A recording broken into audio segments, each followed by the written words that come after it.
And welcome back. My name is T Cypher, and in this video we're going to continue the build of the QueenBee to QueenBee upgrade.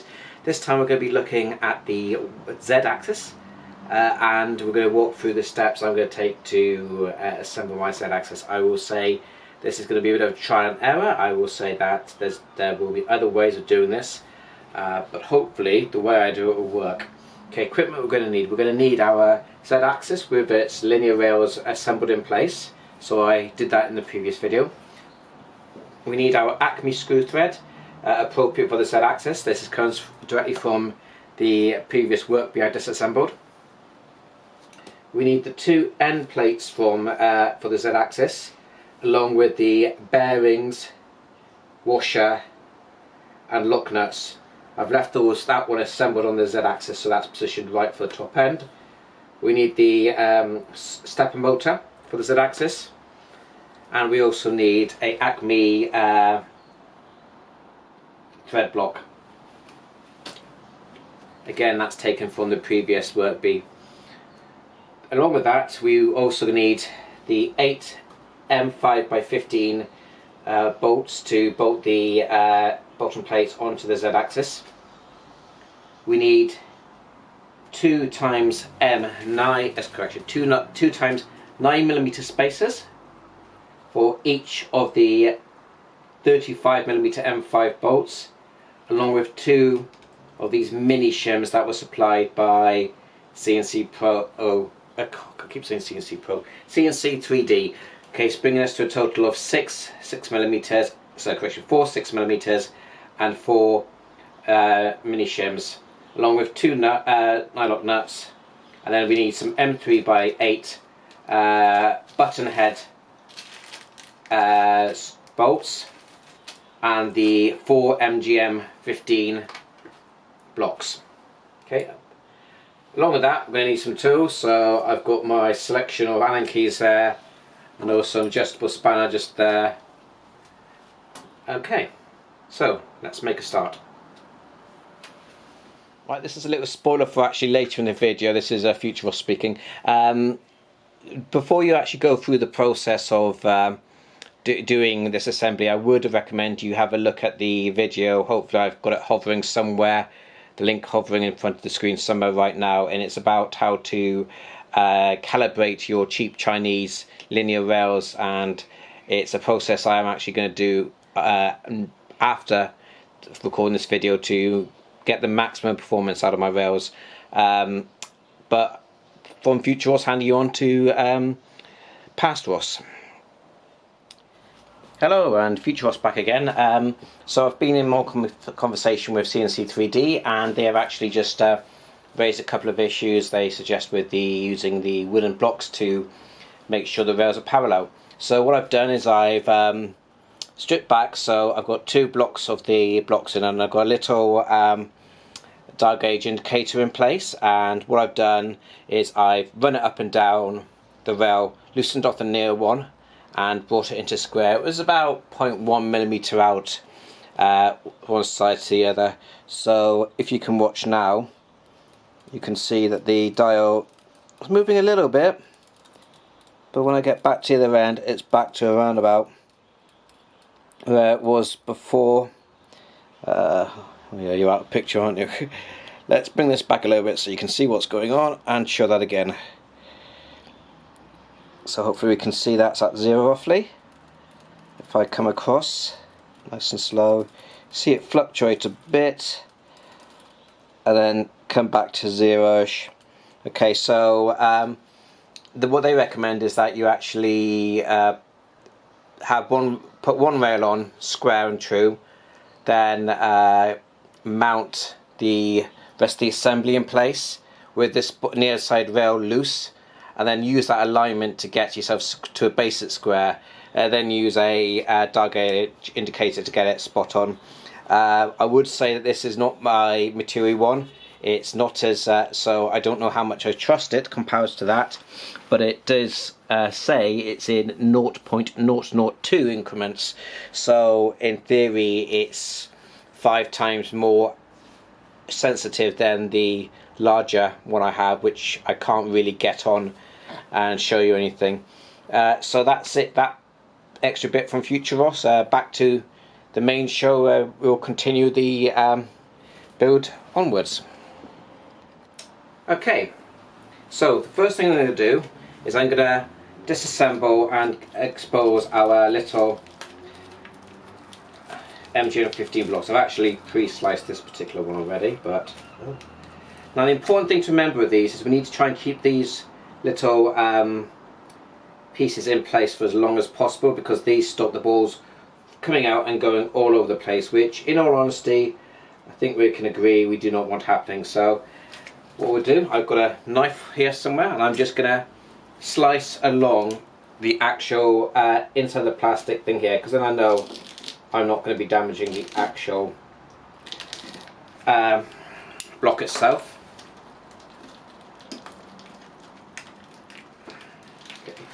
And what I'm going to do is I'm going to give these a quick little wipe down with a rag just to get the worst of the grease off them, because they are covered in grease.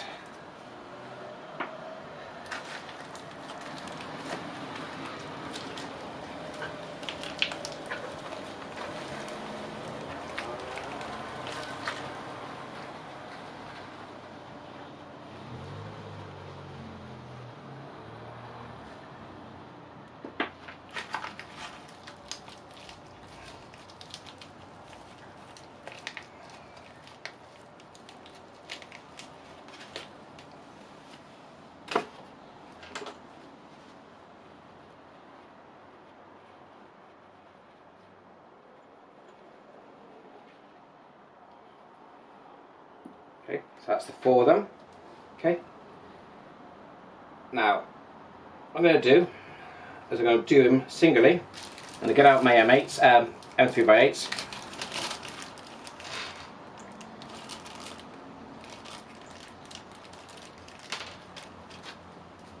And you'll notice the plate has a countersunk hose, counterboard hose. Those are going to be facing away from the blocks. So that should, if I place it here, I can see that it aligns. So what I'll do is I'll drop in my screws, okay, and I will say these are clearance fits, so there's going to be play in them. So what I'm going to do is I'm going to tighten them down and I'm going to back them off by a turn just to give me some play.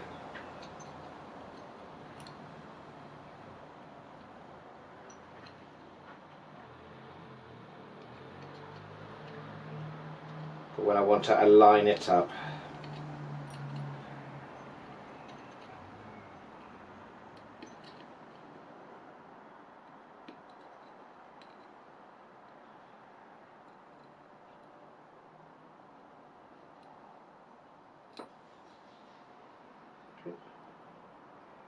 Now, as we can see, a bit of play there.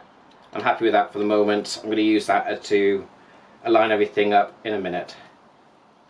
And if by magic, when I get this right, we should now have just faded to me putting in the last bolt. So I'm just going to quickly double check to make sure that they're all mostly done up. Not totally done up, just mostly, so they're still loose, but they're not going to fluff around too easily.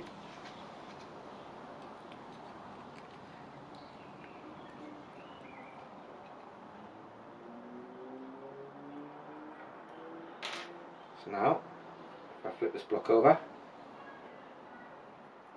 you can see we've still got play on all these blocks, and that's on purpose at this moment. I believe I'm going to need this play for lining things up later. Okay, part 1 done. So next we'll move on to the Acme thread block, anti-backlash block, isn't it? That's the one. Okay, so again we're going to be using these M35, I want to say. Let's just double check the sort of distance. Yeah, 35mm M5 bolts. Okay, and again we're going to be feeding through from the other side where there's a recess for them.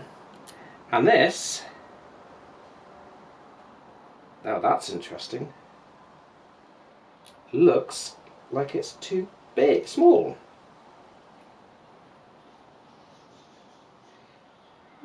Interesting. That's a bit of a surprise. I wasn't expecting that. Don't know if that's a choice by the manufacturer to make these to be a tight hole. I'm certain they are the M5s. I will just double check and make sure I'm not meant to be using some sort of M4.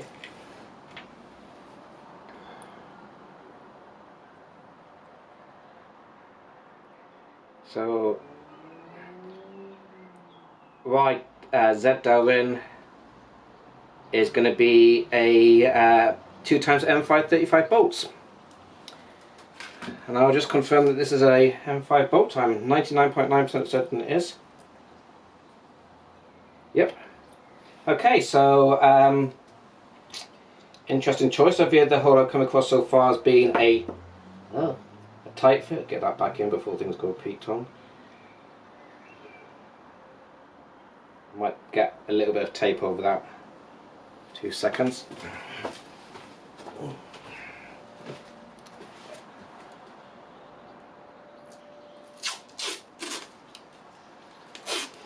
Just don't want to risk those balls coming out, because that's would be not a good end to the day.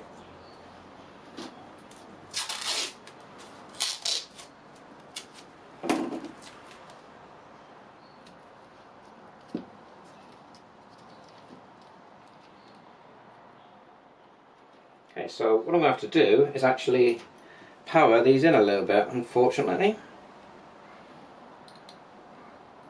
The holes must be a... Let's see what that diameter of that hole is. Looks like a 4.76 hole, and my battery is going on that light again. So I apologise for that. So yeah, interesting choice. That's not the right beat for that.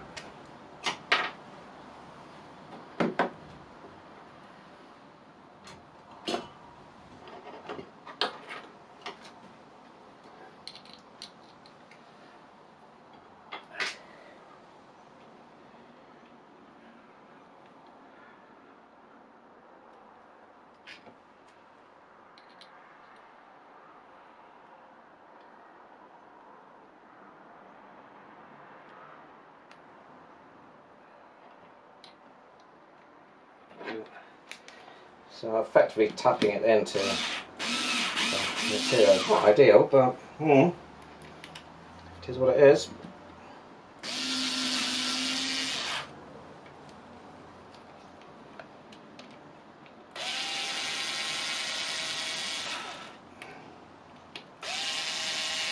Okay, CNC 3D, take note.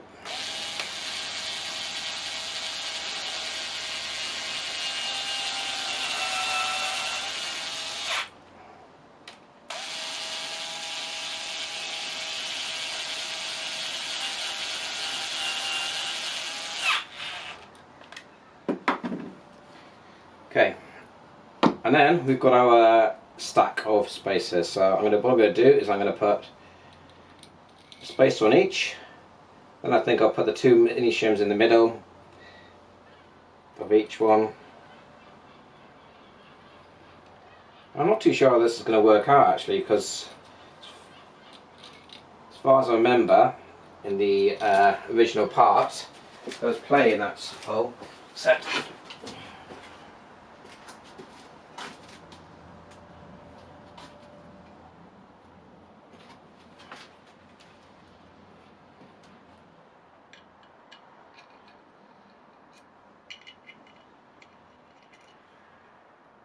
Yeah, it's definitely not as tight a fit on the original part. Interesting.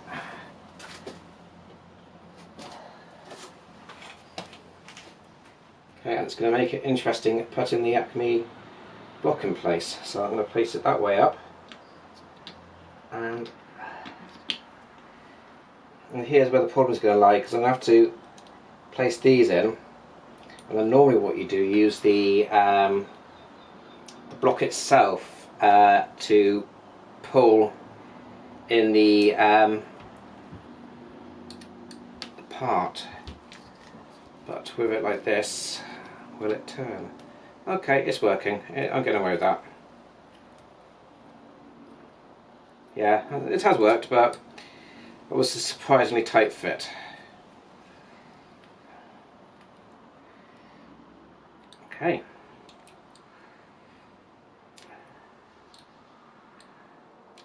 Excellent. So now we have our 4 blocks in place, along with the anti-backlash nut.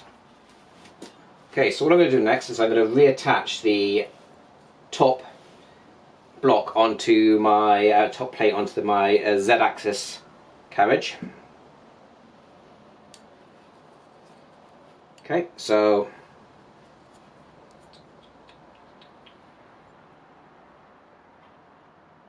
it must go that way up, I presume. Right? Yeah, something like that. Okay.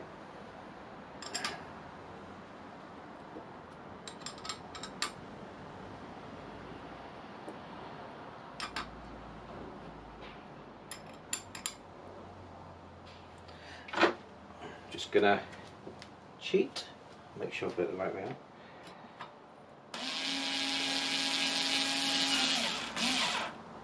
I'm just using this just to get these screws started, because otherwise you spend about several minutes screwing them in.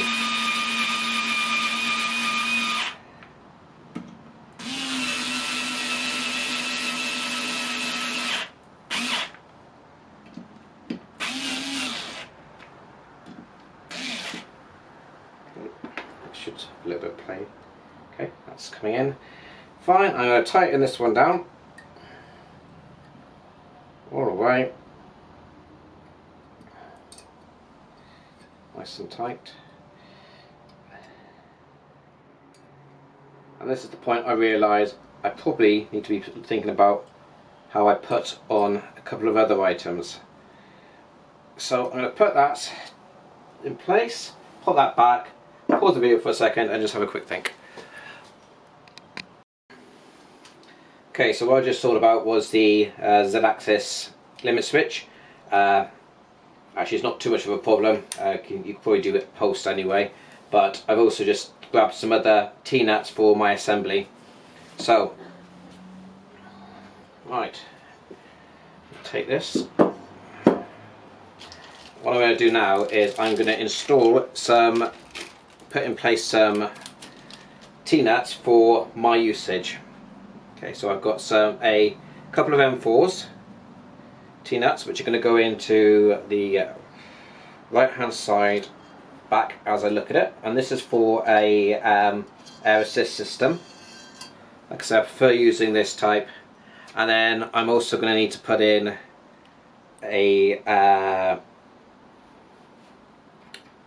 M5 one here, and this is where the Z-axis limit switch is going to mount. Then finally I'm going to install some M6s on both sides, and these are just going to be what I'm using to mount my spindle, because I've got a larger block to mount my spindle on.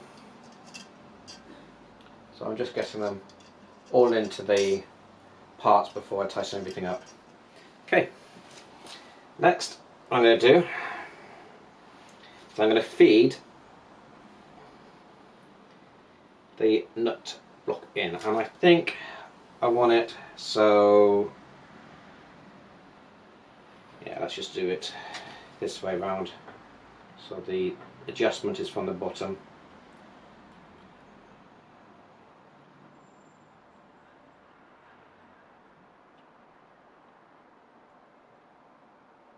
So there's quite a bit of slack in there at the moment.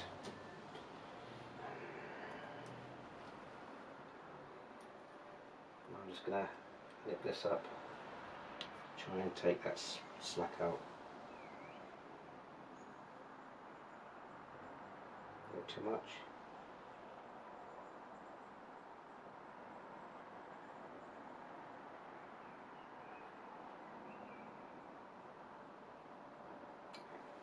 And that should be about right.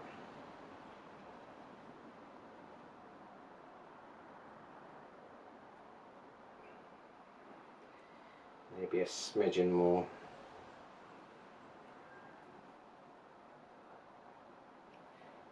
Okay. Now, the moment of truth, really. Okay, I'm going to take off my little tape I used as a temporary reprieve. And you might have noticed the trepidation that's entered my voice, because this is where things could go seriously, Pete Tong. So, let's try and make this happen. I'm going to move this up this... Oh, that was typical. Move this up the plate. Should be there. Move it up the table a bit so that I've got, if things do go wrong, there's a chance they won't go on the floor, because that's the last thing I really want. I've got a bit of anti-slip mat on this table, which is a useful little thing to have, I believe. Okay, so I'm going to put that somewhere there, turn it upside down, and hopefully I'm going to try and slide these on. I'm going to use the plastics as a guide. I'm hoping it will just transfer straight across onto the metal rails. Okay, so the top ones I've engaged. Feel like they're rolling in. Bottom plastics are falling out likewise. We'll keep pushing. Okay. Second set have engaged.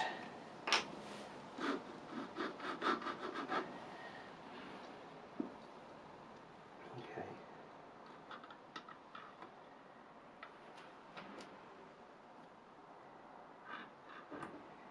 Doesn't feel like it's moving that well. I don't know if that's these things are too tight. What I'm going to do is I'm just going to back off these just a smidgen again, just to ensure there's plenty of float. I'm sort of assuming that I'll have nice smooth play going on.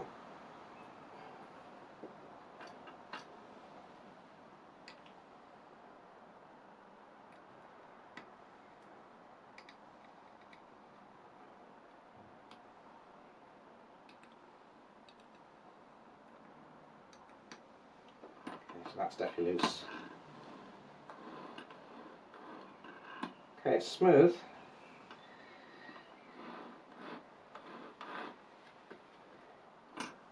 It's not racing along by any means, but from what I can tell, there's no points in the movement where there's any particular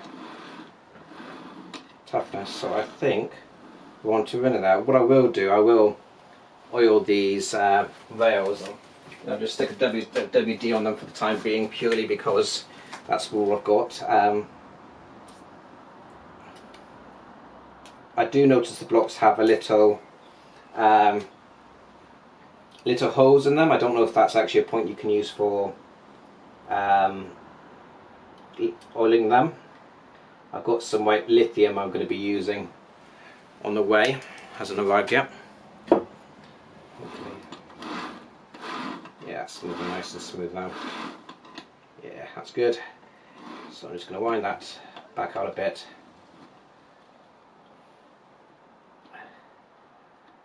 That locks that in place. Okay. Okay.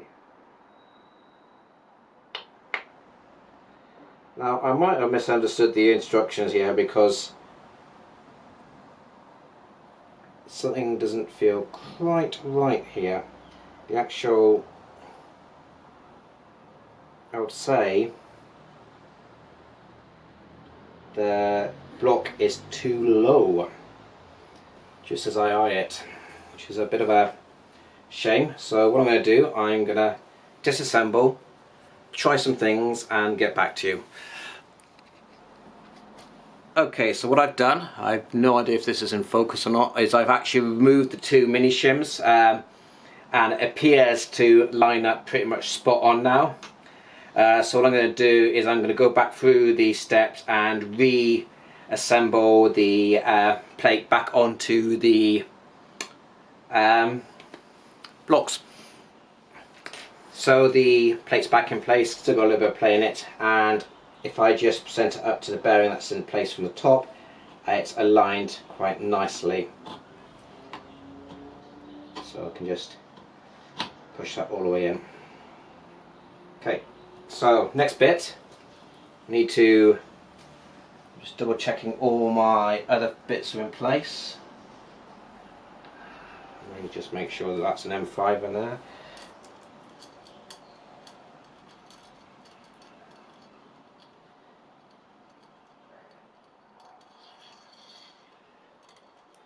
Sorry about this, paranoia is a useful thing at times. Yep, that's good. Okay, I would say that this kit isn't designed for beginners. It's designed for people with a good knowledge of assembly processes already in place.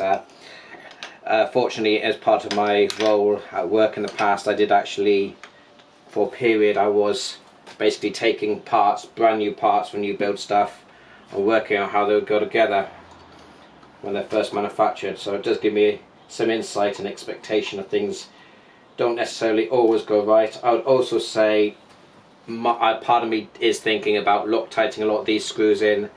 I might well go around after the later and do that once I've completed the build to a much later point, so I've got any problems out of the way. So I've just put the locking ring in place along with a shim,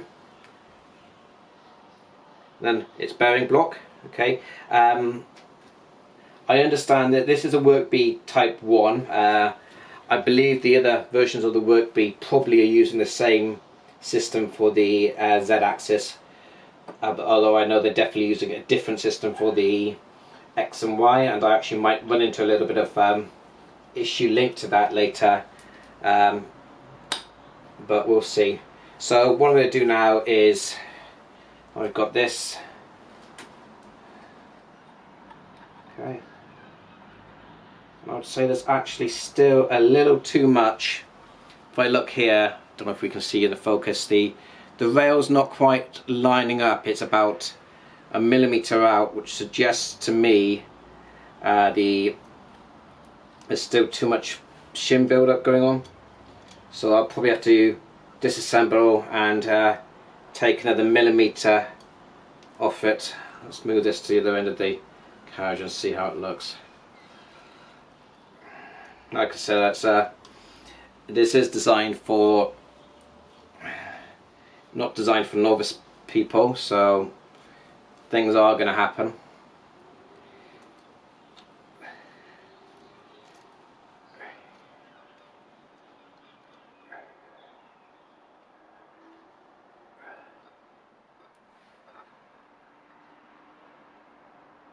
Yeah, I'm going to have to disassemble this again and look at reducing the shim height even further. So hopefully when we come back I might have nailed that, so I'll not record again until I've got it nailed. Okay, so what I've gone with is I've gone with a shim stack of 17mm, so that's a 9mm, a 6mm and two precision shims from the original kit. I decided to go with the precision shims over these micro shims just because they've got a larger outer diameter. Okay, and now it seems to be a lot better. As you can see, it's moving smoothly. So next bit is attach the bottom plate, tighten up all the bottom bolts all the way. So remember, I've already put on the lock nut, the shim and the bush or racer, bearing, whatever you want to call it. It's not a bush. Okay, so you tighten them all up.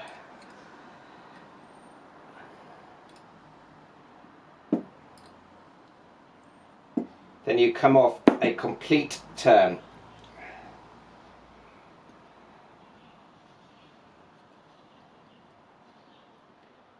Now, like I said before, this is a version 1B. I know on the Z and X and Y of the version 2 you don't have to do this process because they've got a alternative method of torquing up the, well, bracing up the Acme so it doesn't flex. So, yep.